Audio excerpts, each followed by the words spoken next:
झूठे गुरु बना के, झूठे संत भेज के शास्त्र विरुद्ध साधना पर सबको आरूढ़ कर दिया। पूर्ण परमात्मा का नामो निशान मिटा दिया। भगवान कैसा है, कौन है, ये सारी रोल गदोड़ कर दी। कोई कहता है भगवान निराकार है, कोई कहता है भगवान विष्णु है, कोई कहता है भगवान शिव जी है, कोई कहता है भगवान ब्रह्मा है, यही सर्वसृष्टि रचनहार है। कोई कहता है भगवान तो ब्रह्म है। यानी किसी की भी थ्योरी, किसी का भी सिद्धांत एक दूसरे से मेल नहीं करता। जो लोकवेद है,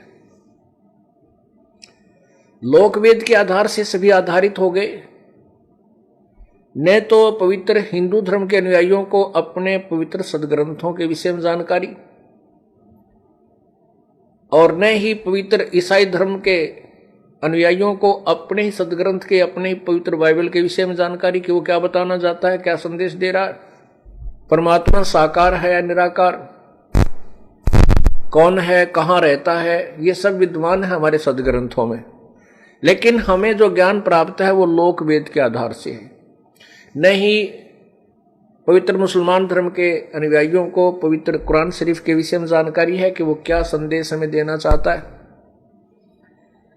केवल लोक वेद के आधार से हमने जो सुनाया है कि अल्लाह परमात्मा गॉड निराकार है, वो फॉर्मलेस है, बेचून है, अर्थात उसकी कोई आकार नहीं है, वो केवल उसकी शक्ति सर्वव्यापक है। तो इस तरह की थ्योरी से, इस तरह के सिद्धांत से हम एक दूसरे से सुनकर संतुष्ट हो चुके थे।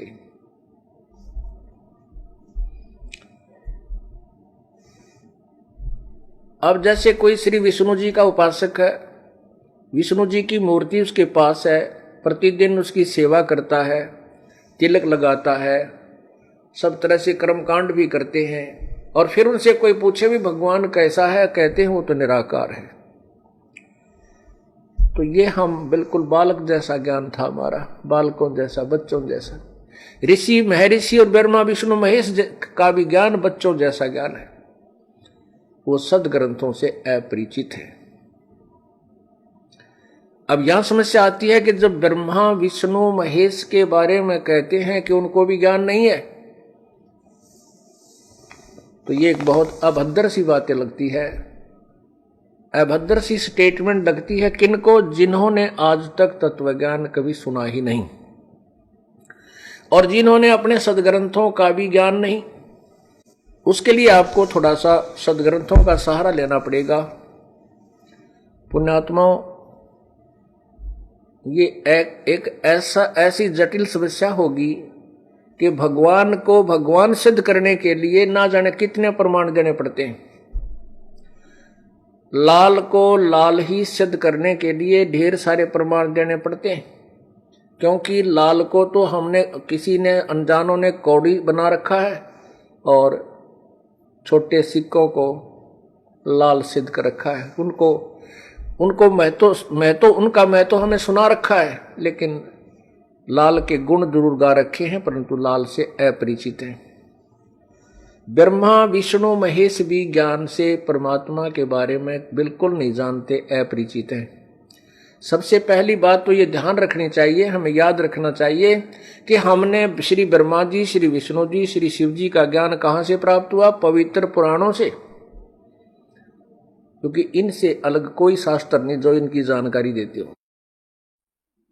उन्हीं पुराणों में क्या लिखा है वो हम अब स्वयं पढ़ेंगे, क्योंकि हम अब अक्षर ज्ञान युक्त हैं। पहले समस्या क्या रही कि हमारे पूर्वज थे वो तो थे अनपढ़, अशिक्षित, और एक संस्कृत भाषा को पढ़ने का एक ही वर्ग को अधिकार था। उनको ABC का ज्ञान था ही नहीं, क्योंकि ब्रह्मा को नहीं, विष्णु को नहीं, शिव जी को नहीं, तो अन्य देवता ब्राह्मणों को और गुरुओं को, संतों को, ऋषियों को कहां से हो सकता है?